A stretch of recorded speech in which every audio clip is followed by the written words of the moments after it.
The transport ship Meridian hummed through the void between stars, carrying Zara Thorne toward what she hoped would be the assignment of a lifetime. She pressed her palm against the cool viewport, watching the swirling nebula of the Kepler expanse paint impossible colors across the darkness. In 3 hours, she would dock at Station Nexus 7, humanity's first joint research facility with the Altarian Collective. Second thoughts? Asked Captain Rodriguez, settling into the observation deck's companion chair. Zara shook her head, though her reflection in the transparistol betrayed her nervousness. Just processing. 2 years ago, we thought we were alone in the universe.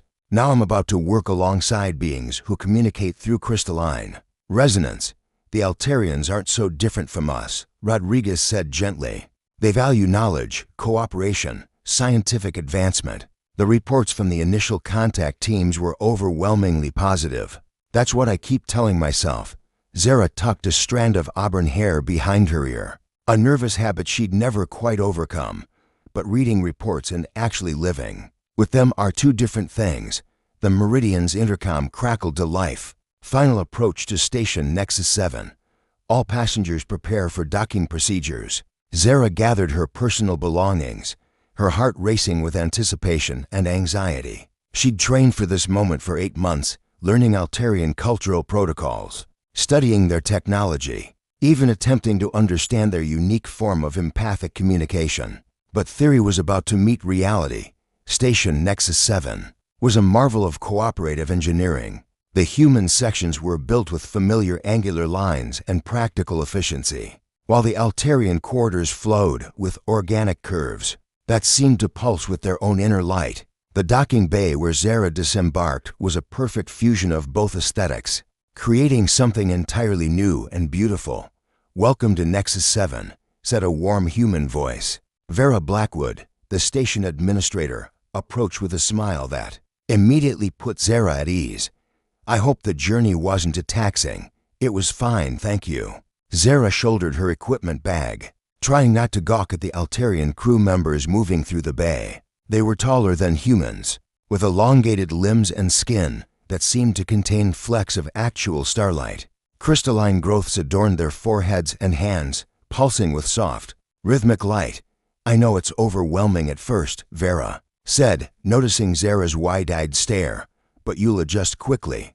The Altarians are remarkably patient with newcomers, as if summoned by her words. One of the alien beings approached them.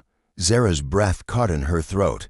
He was beautiful, in a way that defied human understanding, with skin like polished obsidian shot through with veins of silver light. The crystalline formations on his forehead created intricate geometric patterns that seemed to shift and change as she watched. "Greetings," he said, his voice carrying an unusual harmonic quality that made Zara's chest tighten with unexpected emotion.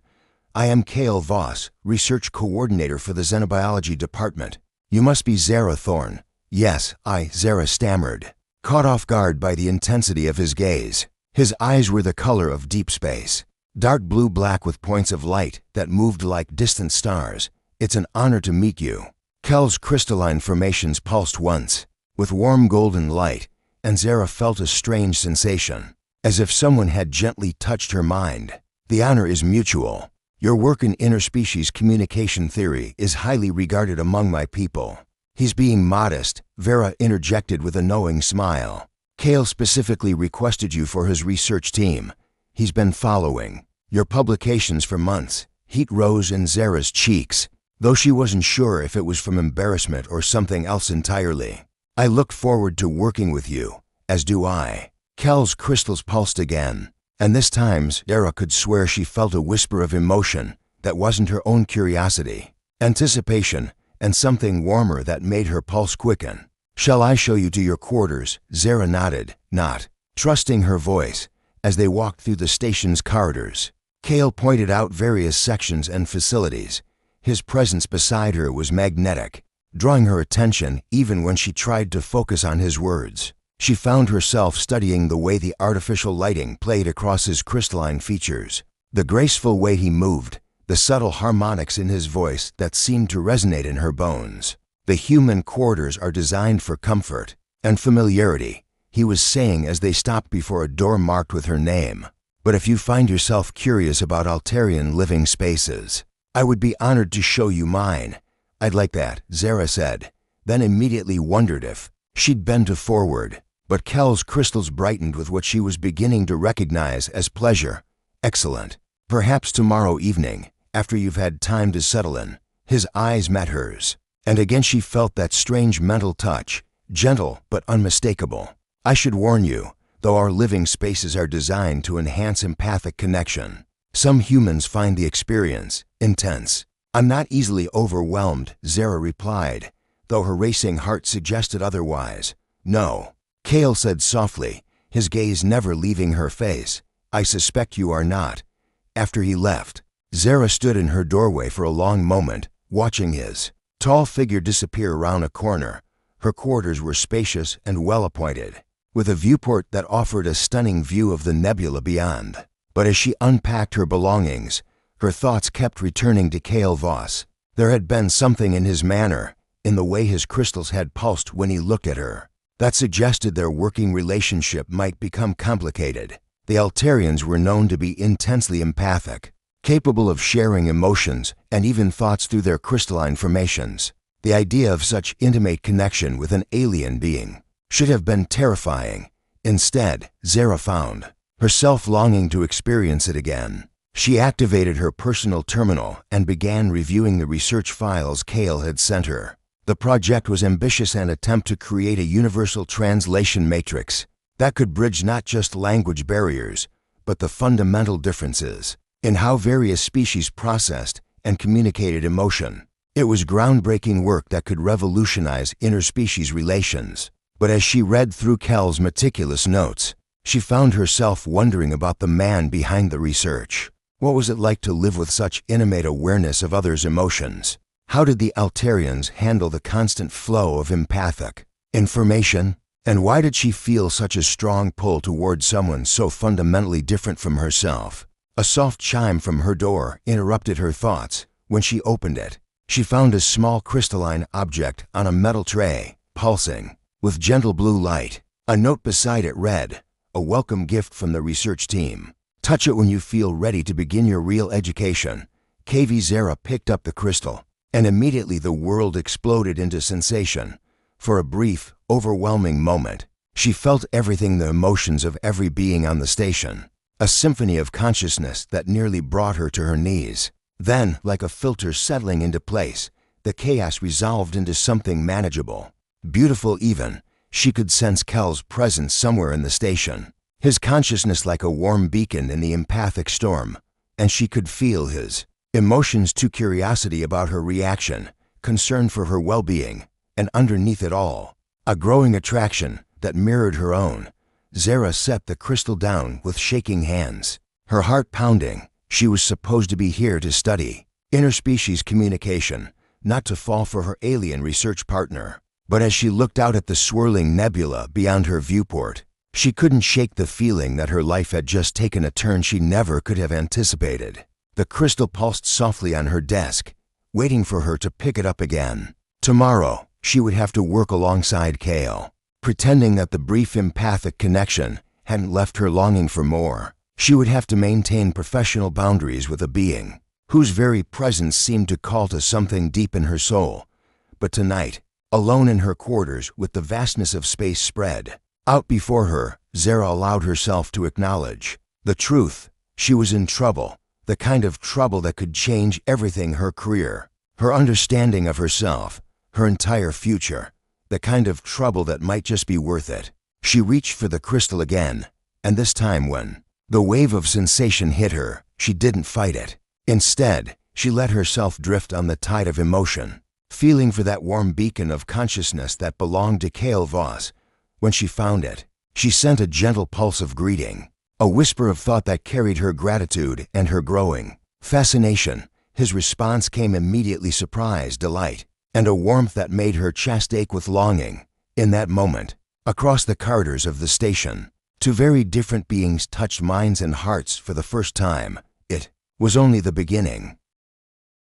Zara woke to the gentle hum of the station's environmental systems. and the soft pulse of the empathic crystal on her nightstand.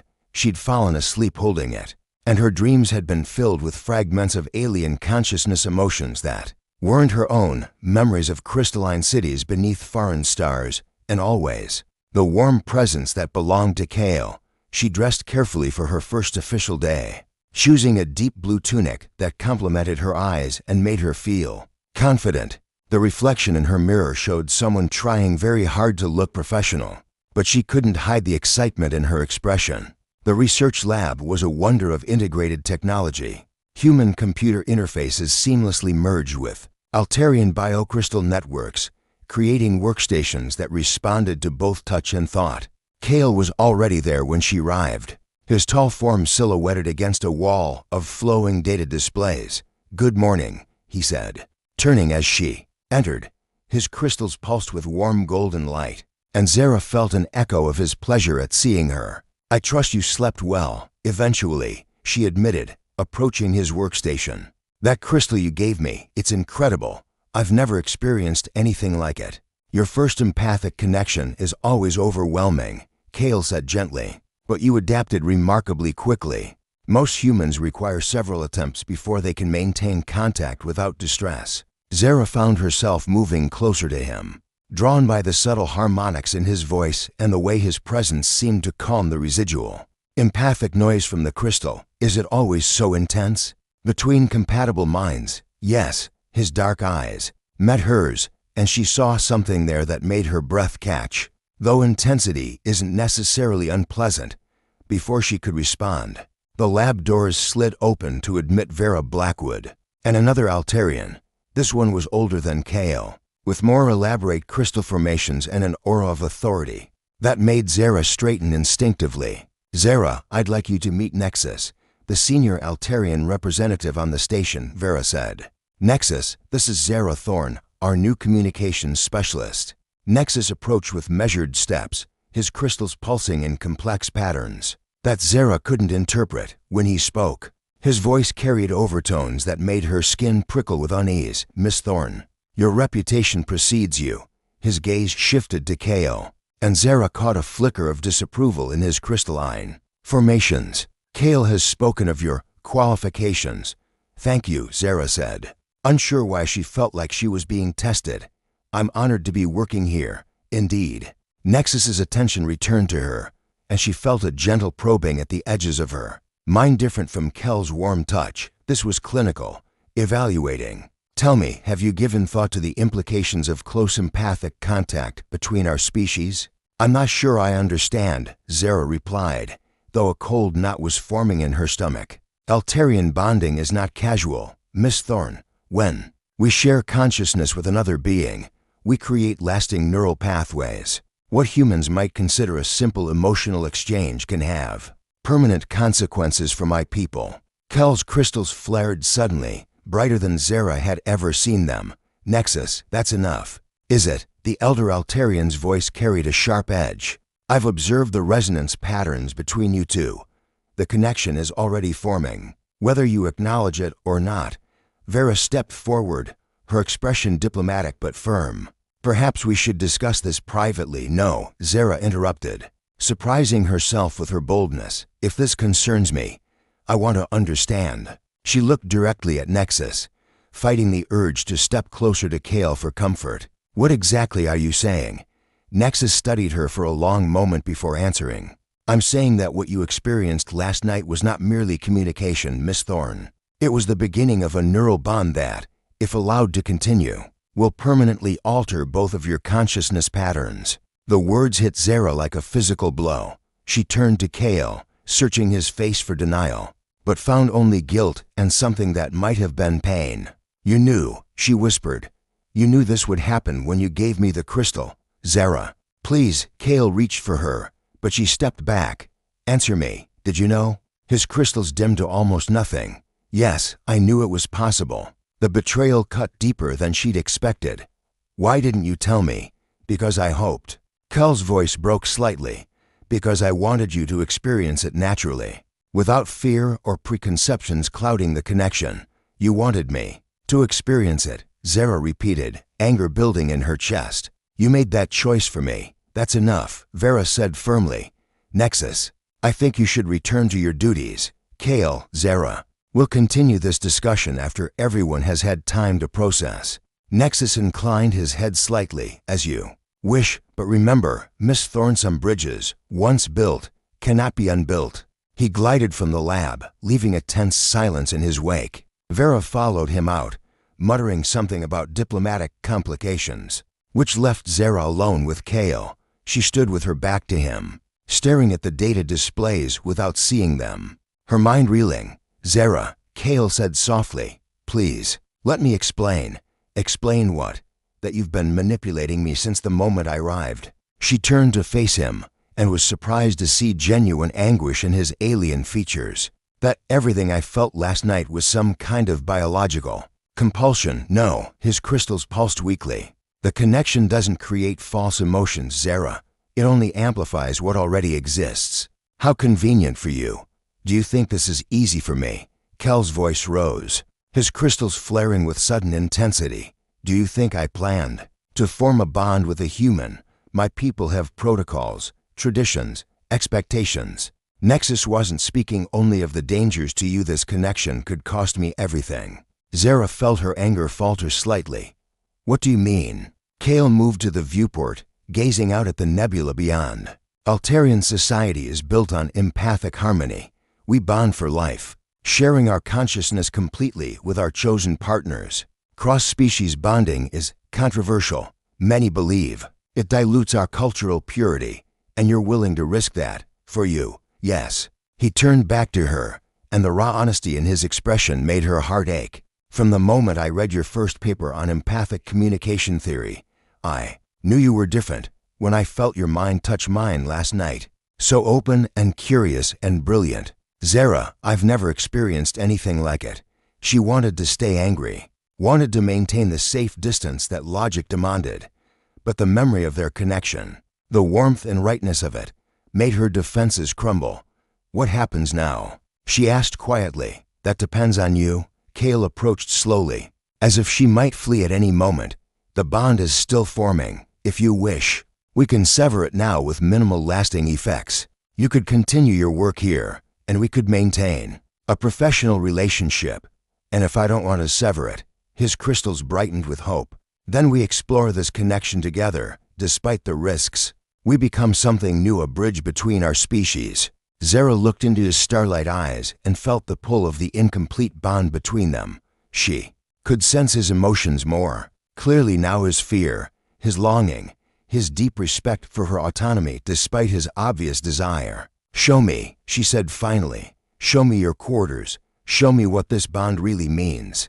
Relief flooded Kel's features. Are you certain? Instead of answering with words, Zara reached out and touched the largest crystal formation on his forehead. The connection exploded through both of them, not the gentle whisper of the night before, but a full empathic link that left them gasping and clinging to each other for support. Through the bond, Zara experienced Kel's memories, his childhood in the crystal gardens of Altair Prime, his excitement at humanity's first contact, his growing fascination with her work, and underneath it all, the gradual recognition that she was meant to be his bondmate. In return, she shared her own memories, her loneliness growing up as a brilliant child who never quite fit in, her wonder at the discovery of alien life, her hope that this assignment might finally give her a sense of belonging.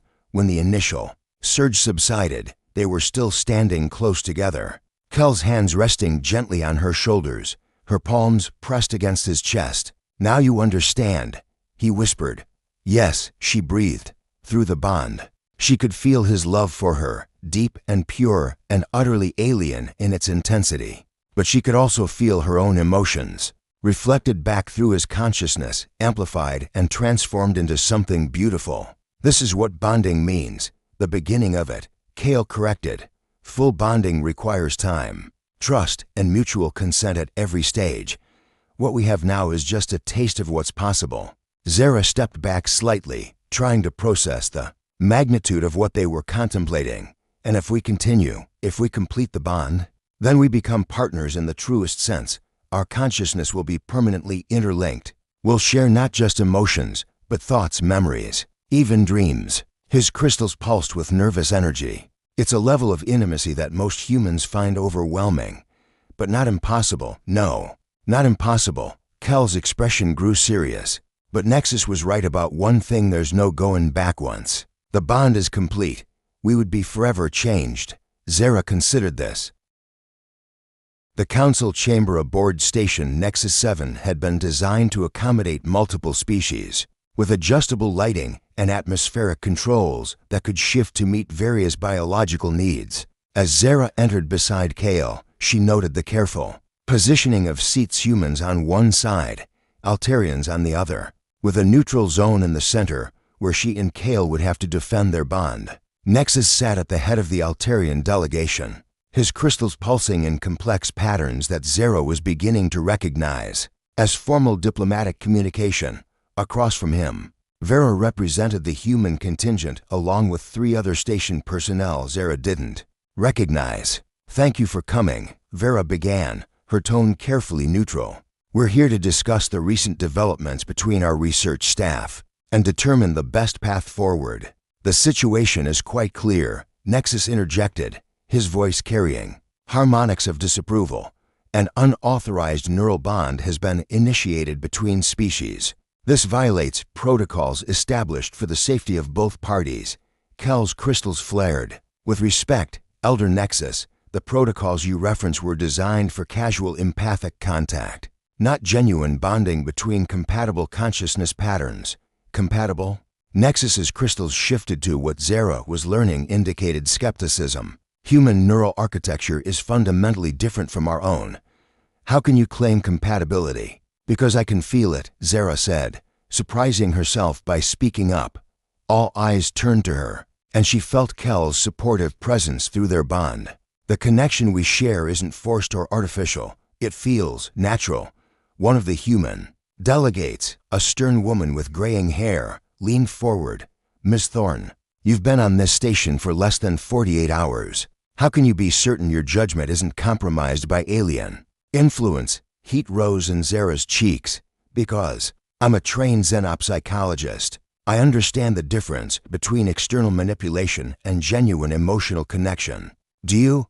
Nexus asked quietly. "Tell me, Miss Thorne, what do you know of Altarian bonding biology?" Zara felt the first stirrings of unease. "I know. It involves neural pathway formation through empathic contact." "Incomplete," Nexus said. "Altarian bonding triggers biochemical changes that extend far beyond simple neural pathways. Our bodies produce bonding hormones that create physical dependency. Our lifespans synchronize. Our very cellular structure begins to mirror our bondmates' patterns." The room fell silent. Zara turned to Kale, searching his face. "Is that true?" Kel's crystals dimmed with guilt. "Yes, but those changes only occur with complete bonding. And they happen gradually over years." "You didn't tell me," Zara whispered, feeling betrayed again. "Because I hoped we would have time to explore the connection before you had to face such overwhelming information," Kale replied through their bond, his mental voice heavy with regret. "Time for what?" demanded the gray-haired human delegate. "Time for her to become biochemically dependent on an alien being? This is exactly why we have protocols." Before anyone could respond, the chamber's emergency lighting flickered on, bathing everything in amber warning light. Vera's communicator crackled to life. "Administrator Blackwood, we have a situation in hydroponics Bay 7. Unknown energy readings and, well, you need to see this." Vera sighed. "We'll have to continue this discussion later. Everyone remain calm and I'll go," Zara said, standing abruptly. She needed distance from the council chamber, from the weight of expectations and accusations. "I'm qualified to assess unknown phenomena." "I'll accompany her," Kale added, rising as well. "Absolutely not," Nexus said firmly. "Further exposure will only strengthen the unauthorized bond." "With respect, Elder," Zara said, her voice carrying an edge of steel, "I'm still a free agent capable of making my own decisions." She walked out before anyone could object, feeling Kel's presence close behind her. In the corridor, away from the political tension, she finally allowed herself to breathe. "I'm sorry," Kale said softly. "I should have told you everything from the beginning." "Yes, you should have." Zara leaned against the wall, suddenly exhausted. But I also understand why you didn't. If someone had told me on day one that forming a connection with you could literally change my biology, I probably would have run screaming. And now, she looked into his starlight eyes, feeling the warm pulse of their bond. Now I'm terrified, but I'm also curious. What we have, it's extraordinary, Kale. I've never felt so connected to another being. His crystals brightened with hope. Then you're not ending this. I don't know if I could. Even if I wanted to. She pushed off from the wall. Come on, let's see what's happening in hydroponics. The journey to Bay 7 took them through sections of the station Zara hadn't seen before. They passed through a garden area where human and Altarian plants grew side by side, creating an alien but beautiful landscape. It was there they encountered Juno Rivers, a human botanist who was examining a patch of luminescent flowers with obvious excitement. Juno, Zara called. Are you the one who reported the energy readings? The botanist looked up, her face flushed with discovery. Zara, perfect timing. You need to see this. She gestured to the flowers, which were pulsing with soft blue light in rhythm with Kel's crystals. These Altarian empathy blooms have been dormant since we brought them aboard. But about an hour ago, they suddenly activated. Kale approached. The flowers with obvious surprise. Empathy blooms only respond to completed neural bonds. This shouldn't be possible with a partial connection. Unless, came a new voice, melodious and strange. The connection is stronger than you realize. They turned to see a figure emerging from behind a grove of silver-leaf trees. At first glance, she appeared human tall, elegant, with flowing hair that seemed to catch light like spun gold. But as she moved closer, Zara could see that her skin had a translucent quality, and energy danced beneath its surface like captured lightning. I am Thyra Lux, the being said, her voice carrying harmonics that reminded Zara of wind chimes. I am Zenthari, and I have been observing your station with great interest. Zenthari? Juno breathed. But your species hasn't been seen in this sector for centuries. We have been elsewhere, Thyra said with a smile that seemed to illuminate her face from within. But certain events have drawn our attention. Events involving the formation of impossible bonds. Kel's crystals were pulsing rapidly now, and Zara could feel his excitement through their connection. You know something about cross-species bonding. Indeed. Thyra moved among the empathy blooms, which began glowing brighter in her presence. The Zenthari were among the first species to successfully bond across biological barriers. We learned that consciousness, not biology, determines compatibility. That's impossible, Kale said. The neural architecture requirements are less important than you believe. Thyra interrupted gently. Tell me, when you share consciousness with Zara, do you find her thoughts translated into human concepts, or do you experience them directly? Zara and Kale exchanged glances. Directly, Zara said slowly. It's like our minds speak the same language, even though that should be impossible, precisely. Thyra's smile grew wider. True bonding transcends species barriers because it operates on quantum levels of consciousness that exist before biological differentiation. What you have discovered, unknowingly, is that your quantum consciousness patterns are naturally harmonious. Juno was frantically taking notes that would explain the empathy bloom response. They're not reacting to neural pathways, but to quantum resonance. But the biological changes Nexus described, Zara began, are adaptations, not requirements. Thyra said, when the consciousness patterns achieve true harmony, the physical forms naturally adjust to support the bond. It's evolution, not corruption. Kale was staring at Thyra with something approaching awe. You're saying that cross-species bonding isn't just possible, it's natural. For compatible consciousness patterns, yes, though such compatibility is rare and precious. Thyra's gaze moved between them, and Zara felt as if she were being evaluated on levels she couldn't comprehend. You to possess something extraordinary, a quantum resonance, that exists perhaps once in a million pairings. Why are you telling us this? Zara asked, though part of her already knew. Because your bond represents hope, Thyra said simply. The universe is vast and often lonely. When two beings find perfect compatibility across the void of species difference, it should be celebrated, not condemned.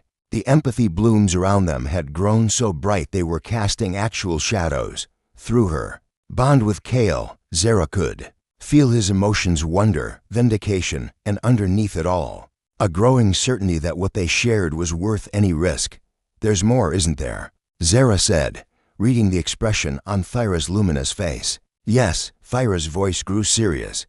"Your bond has implications beyond personal happiness. The quantum resonance you've achieved is sending ripples through local spacetime. Other species are beginning to take notice."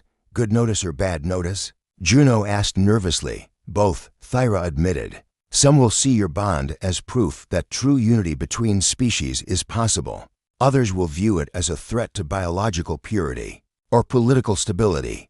Kel's crystals dimmed with concern. "We're already facing opposition from my own people." "And mine," Zara added. "Think." Part 4.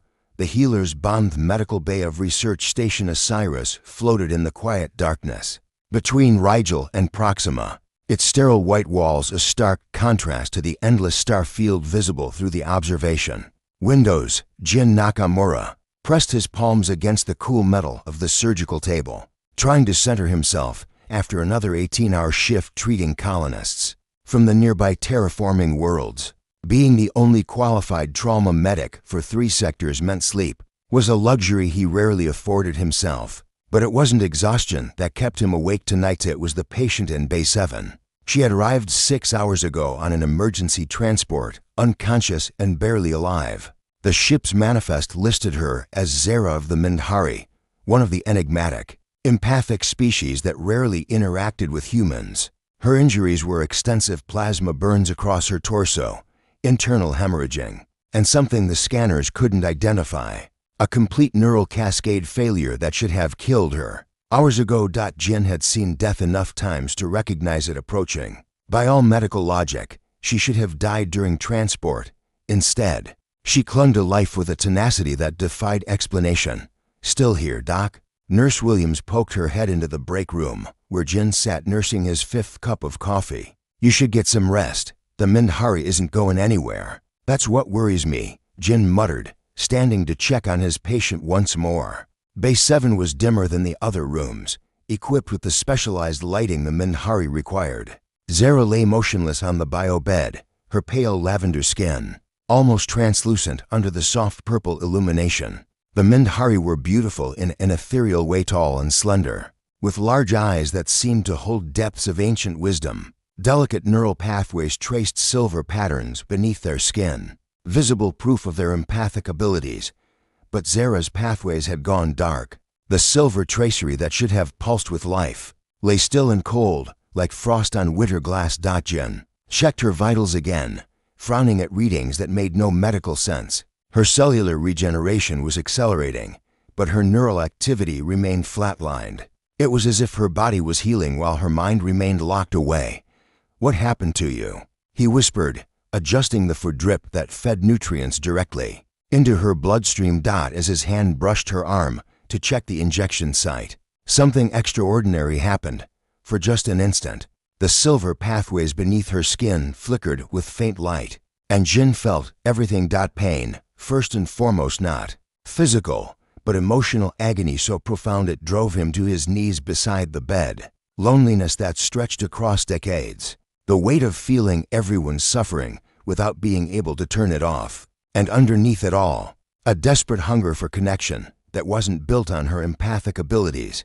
The sensation lasted only seconds, but it left Jin gasping and shaken. He stared at Zara's face, searching for any sign of consciousness, but she remained still as death. "That was real," he breathed, his hands still tingling where he'd touched her skin. Over the next 3 days, Jin found himself spending every free moment in Bay 7. Each time he touched Zara, checking vitals, adjusting equipment, changing dressings, he felt brief flashes of her consciousness, fragments of memory and emotion that painted a picture of a life dedicated to healing others, at the cost of her own well-being. The Mindhari, he learned through these ghostly contacts, were natural empaths who served as healers and counselors throughout their sector of space. But their gift came with a terrible price. They felt everyone's pain as if it were their own. with no way to block the constant emotional input. Zara had been different. Through their fragmentary connection, Jin sensed that her empathic abilities were stronger than most of her people, so strong that she could actually absorb emotional trauma from others, taking their pain into herself to heal psychological wounds. But the accumulated suffering of thousands of patients had finally overwhelmed her neural pathways, causing the cascade failure that brought her to his medical bay. "You've been carrying everyone else's pain," Jin said softly as he sat beside her bed on the fourth night. "But who carries yours this time?" When he touched her hand, the response was stronger. Silver light raced along her neural pathways, and her eyes fluttered open for the first time since her arrival. They were the color of amethyst stars, deep purple with flecks of silver that seemed to move like living constellations. "You're awake," Jin said, his voice tight with relief, and something else, a connection he didn't understand but couldn't deny. Zara's gaze focused on him with difficulty, as if she were seeing through layers of fog. When she spoke, her voice was barely a whisper. "I can feel you." "Feel me?" Jin leaned closer, his hand still holding hers. Through their contact, he sensed her confusion, her wonder at experiencing emotion that wasn't borrowed from someone else. "Your mind," she whispered, her silver pathways growing brighter. "It's quiet, peaceful." "I've never," she trailed off, tears forming in her amethyst eyes. "I can't remember the last time I felt silence." Through their touch, Jin began to understand. Mindhari empaths were constantly bombarded by the emotions of everyone around them, a cacophony of feelings that never stopped. But somehow, his mind was different. When she connected with him, she found not another source of emotional noise, but a sanctuary of calm. "I don't understand," he admitted. "I'm not telepathic. I'm just a medic, not telepathic," Zara agreed, her grip on his hand tightening as if he were an anchor in a storm. "But something else, something I've never encountered before. When I touch you, I feel myself, only myself." Over the following days, as Zara's physical strength returned, their connection deepened. Jin discovered that his presence somehow dampened her empathic abilities, allowing her to experience emotions that were purely her own for the first time in her adult life. In return, through their touch, she shared with him the profound beauty of truly understanding another being's heart. "Show me," she said one evening as they sat together in the observation lounge, watching binary stars dance around each other in the distance. "Show me what it's like to feel without boundaries." Jin hesitated. "I don't know how. I'm not an empath." "You don't need to be." Zara placed her palm against his cheek, her silver pathways glowing softly. "Just be yourself. Let me feel what you feel." As their connection established, Jin found himself experiencing emotions with a depth and clarity he'd never imagined possible. Through Zara's empathic abilities, he felt his own feelings reflected back, amplified and purified until every nuance was crystal clear. His dedication to healing others, his loneliness despite being surrounded by people, his growing love for the beautiful alien woman who had found sanctuary in his quiet mind, all of it flowed between them in a circuit of understanding that needed no words. "This is what I've been searching for," Zara whispered, tears streaming down her face.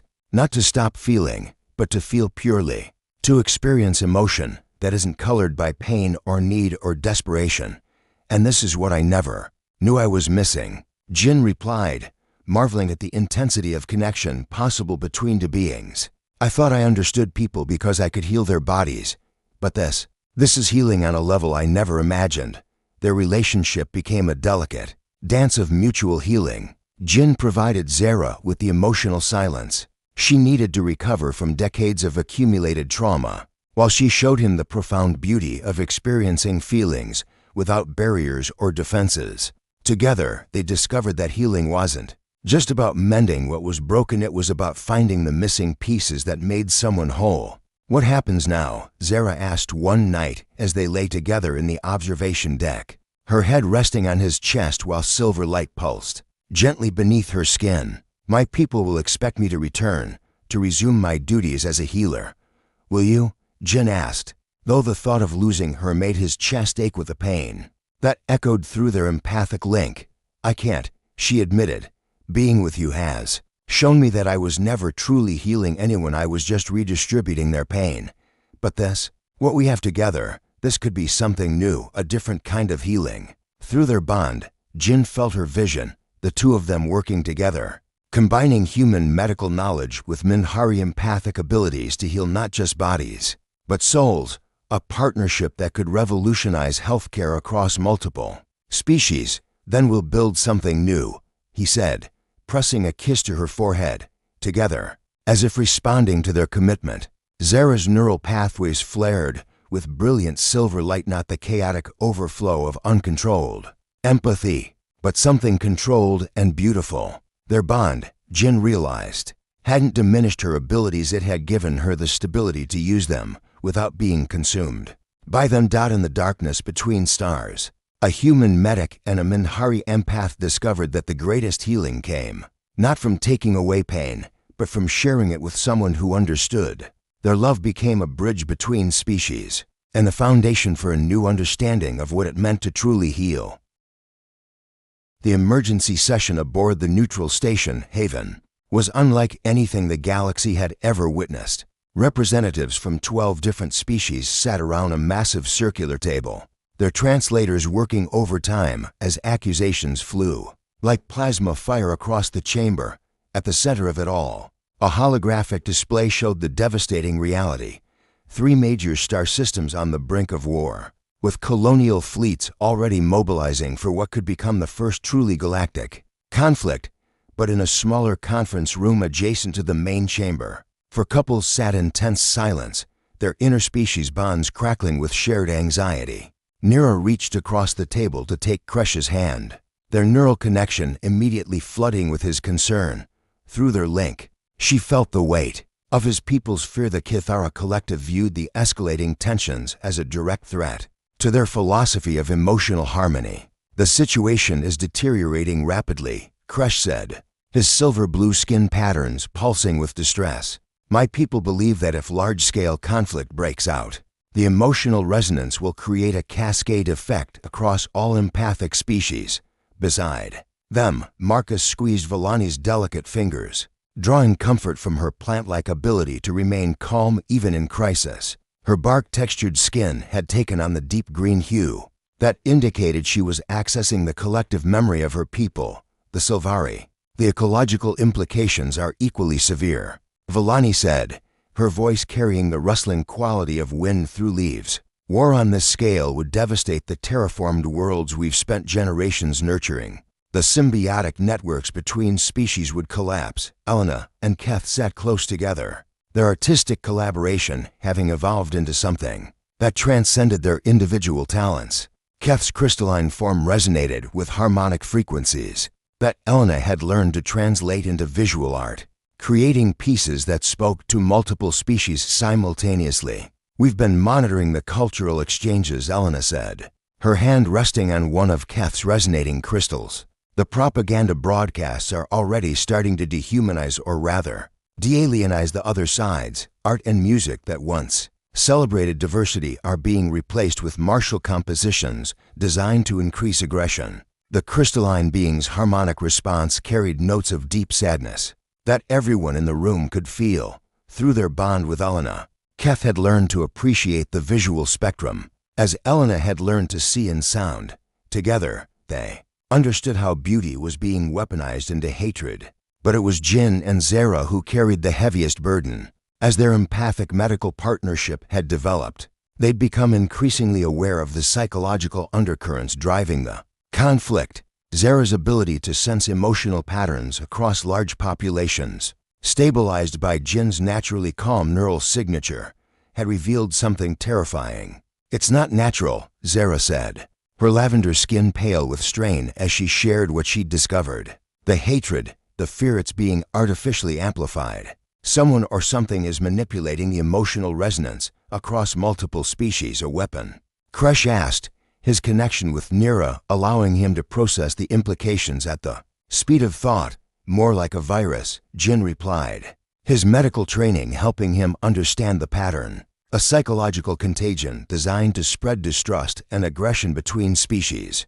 But it only works because most beings have never experienced true interspecies connection. The door to their conference room slid open, and Station Administrator Chen, no relation to Nira, entered with barely concealed desperation. "Thank the stars you're all here. The peace talks have completely broken down. The Terran Federation is demanding exclusive mining rights to the Centauri Belt. The Kithara are threatening to withdraw from all trade agreements. And the Vegan Empire just issued an ultimatum that expires in 6 hours. What do the negotiators say?" Marcus asked. "That's just that they can't even agree on basic terms anymore. Every species is convinced the others are planning betrayal. It's like they've forgotten how to trust anyone who doesn't share their exact biology." Nira and Crush exchanged a look that carried volumes through their neural link. They discussed this possibility during their private moments, the idea that their unprecedented connections might be more than personal miracles. "Administrator," Nira said slowly, "what if the problem isn't that they can't agree? What if it's that they literally can't understand each other anymore? The translation matrices are functioning perfectly." Chen replied, confusion evident in his voice. "Translation of words, yes," Crush said, his patterns shifting to the deep blue that indicated profound thought. "But translation of intent, of emotion, of the deeper meanings that lie beneath language that requires something more." Zara's silver neural pathways flared as she accessed the empathic resonance of the station. "He's right. I can feel it through the walls, fear so thick it's almost physical. But underneath it, buried deep, there's still a desire for peace. The artificial amplification is drowning out their natural compassion." Elena stood up suddenly, her artistic intuition sparking with inspiration. "What if we could create a counter-resonance? Something that amplifies connection instead of division?" Keth's crystals chimed with harmonic agreement, the sound carrying frequencies that made everyone in the room feel more aligned, more hopeful. "A unity protocol," Marcus said, his engineer's mind already seeing the possibilities. "Using our bonds as templates to create artificial connection pathways between the negotiators. It's theoretically possible," Vellani added, her connection to vast root networks giving her insight into large-scale communication systems. "If we could link our consciousness bridges and extend them outward, the risks would be enormous," Jin warned, his medical training highlighting the dangers. "We'd be opening our minds not just to each other, but to potentially hostile consciousnesses. If the psychological weapon is designed to corrupt connections, then we could all be lost." Zara finished, "But if we don't try, the war will destroy everything we've worked to build." For a moment, the room fell silent except for the gentle harmonics emanating from Keth's crystalline form. Through their various bonds, the four couples shared a complex web of communication that transcended species barriers. Fear, determination, love, and hope flowed between them in patterns that no single species could have achieved alone. "I'm willing to try," Nira said finally. "Our connection has shown me that understanding is possible even between radically different forms of consciousness. If we can extend that understanding, we could create a new form of diplomacy." Crush completed her thought, one based on genuine empathy rather than negotiated compromise. One by one, the others agreed. Marcus and Vellani would provide the technological framework, drawing on human engineering and Silvari biotechnology. Elena and Keth would create the artistic resonance patterns needed to make the connections appealing rather than invasive. Jin and Zara would monitor the psychological health of everyone involved, ready to sever the connections if the artificial hostility virus tried to corrupt their network. And Nira and Kresh, with their unprecedented neural link, would serve as the primary conduits, the bridge between all the other bridges. "How long do we have?" Elena asked as they began moving toward the main conference chamber. "4 hours until the vegan ultimatum expires," Administrator Chen replied. "After that, the first shots of the war will probably be fired. Then we'd better get started," Jin said, taking Zara's hand as they walked toward what could either be the greatest diplomatic breakthrough in galactic history or a catastrophic failure that would doom them all. As they entered the main chamber, where hostile delegates sat in rigid isolation, the 8 beings who had found love across the stars prepared to risk everything they had built together, their bonds forged in private moments of wonder and discovery. were about to become the foundation for a new kind of peace. The Unity Protocol was about to begin, and with it, the greatest test of whether love truly could conquer the forces that sought to divide the galaxy. Outside the station's viewports, the stars themselves seemed to hold their breath, waiting to see if the impossible bridges built between alien hearts could prevent the unthinkable darkness of interstellar war. The next few hours would determine not just the fate of civilizations, but whether the future would be built on understanding or consumed by fear. And at the center of it all, for couples who had dared to love beyond the boundaries of species, prepared to show the galaxy what unity really meant.